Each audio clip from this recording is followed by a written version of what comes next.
So Robotech issue number 1.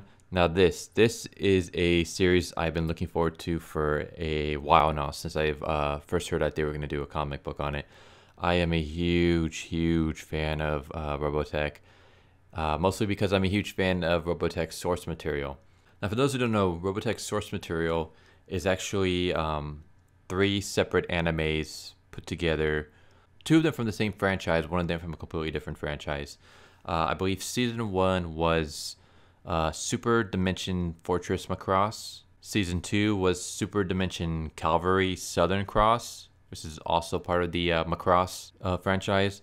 And then number 3 was Genesis Climber Mospeada. I remember they also made a Robotech movie which used the Megazone 23 OVA. Anyone who's a fan of mechs, I highly recommend checking out Megazone 23. It is amazing. So yeah, the original Robotech TV series took those 3 anime series and then combined them and re-edited and redubbed them to create their own franchise. So it's not a direct translation, it's actually its own story. Like if you were to watch season 1 of Robotech and then the Super Dimension Fortress Macross, you will get some similarities between the story, but a lot of it will be different. Like it's not like a direct translation in any way. It's somewhat like what MXC did to the Takushe Castle series, or what ADV did to the Ghost Stories anime dub. So it's kind of redubbing, rewriting the story to have its own thing. The series came out, I believe, in 85, I think. I know mid-80s. Yeah, it was either like 84 or 85, because I know it was mid-80s and it was before I was born. I was born in 86, so it came out in 84 or 85. I actually didn't get to see Robotech until mid-90s, so 94, because I believe I was about 8-9 years old when I first saw Robotech. Robotech, Samurai Piece of Cats, and Ultraman were my 3 favorite shows as a kid. So I don't know why they decided to bring Robotech back after so many years. I know there's a lot of I know there are fans of the franchise, but there hasn't really been anything new with Robotech. I mean, I know there are books and stuff, but I think like the last book came out in the late 90s, so like it's been a while. As for comics, I wouldn't know. Maybe there have been recent comics. If there are, I'll definitely have to check them out because I'm a huge fan of Robotech, like I just mentioned earlier. But enough of the nostalgia, let's just get right into the actual issue. So the script is by Brian Wood. The art is by Marco Turini. The art in this is amazing. I love the style. It's more Western style, but there is some anime influence, just like a tiny bit. Mostly in the actual like mechs and ships and stuff themselves. The characters look a little too Western when compared to the source material, but that's completely fine. The colors is by Marco Lesko. Coloring in this is also really good. Like the space scenes and stuff like that are beautifully done. I'll get into that in just a moment. Here we get the cast of characters. So we get, of course, our man Rick Hunter.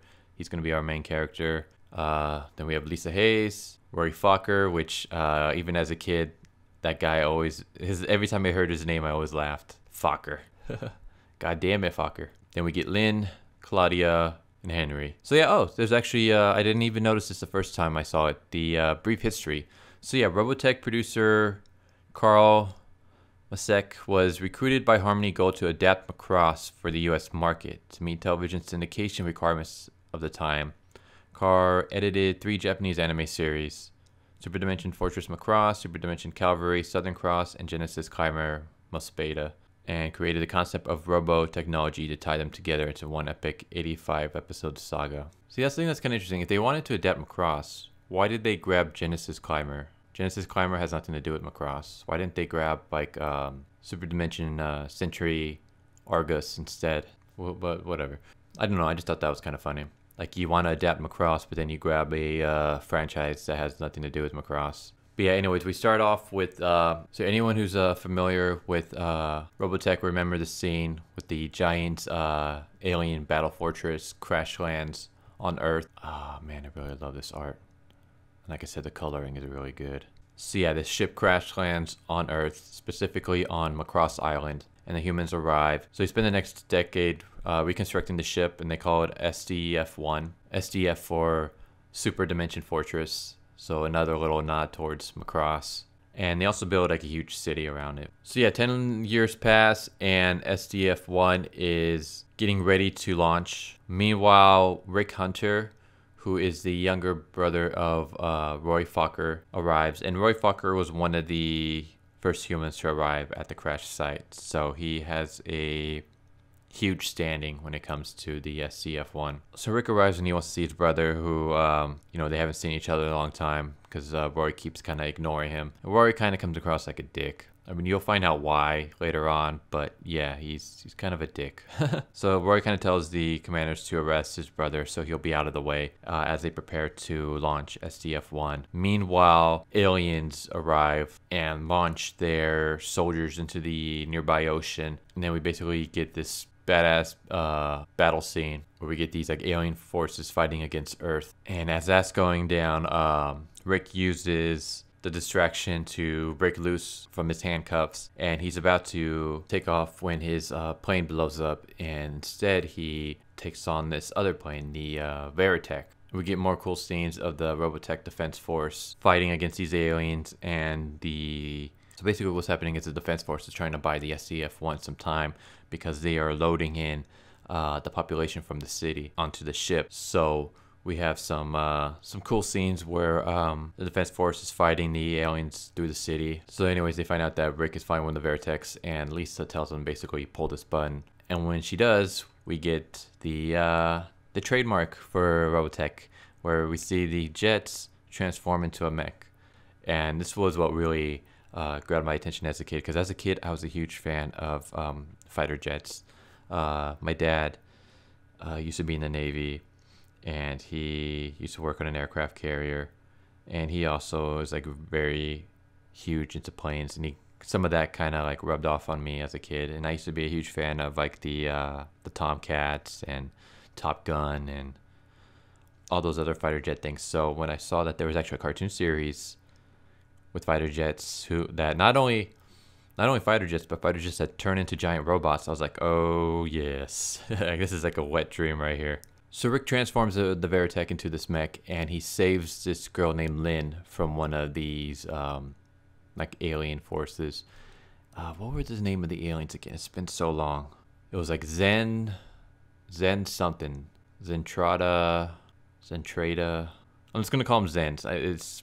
The name is like escaping me. Like I said, it's been so long since I've seen anything with Robotech. But man, this comic's giving me a lot of memories. So anyways, the SDF-1, all the people were able to board the SDF-1, and then the SDF-1 starts to take off. Meanwhile, back with Rick, he grabs Lynn and pulls her into the cockpit, while one of the Zens, like, they do a transformation of their own, and they transform into like this human-looking figure.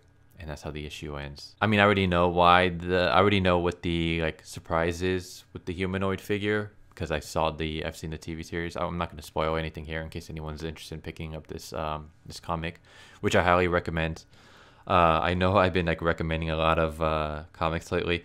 I feel like I'm starting to become like that one guy, that's Diversity in Comics makes fun of a couple times, who like is a huge fan of everything. What's his name? Oh my god, I love Lockjaw. Oh my god, I love Riri Williams. Like that guy. But but I really do love Robotech. Like, I've been a huge fan since I was a kid. The series actually helped me become also a fan of the anime, because once I was old enough to realize that Robotech wasn't an original series, but was actually like a edit of a previous anime, that's what got me into Macross. And then from Macross, I started checking out other stuff like Gundam, Bubblegum Crisis, which is one of my favorite animes of all time, Bubblegum Crisis, especially the original OVAs. Those are amazing. So Bubblegum Crisis, Ghost in the Shell, and then I started just branching out more and more. So it's actually Robotech that actually kind of got my foot in the door when it came to anime. But anyone who's a fan of Robotech, anyone who's a fan of anime, anyone who's a fan of like mechas, anyone who's a fan of space operas, I highly recommend picking up the series and following this series. If these comics stay faithful to the actual source material, the actual TV series, then you're going to be in for one hell of a ride. So yeah, I hope you guys enjoyed. Anyone out there a fan of Robotech? I'm kind of interested in hearing your thoughts on that. And if you are you guys a fan of Macross? And if you're not a fan of Robotech, are you a fan of Macross? And if you're a fan of Macross, what's your stance on what America did with Macross in regards to Robotech? Is that something that you're for?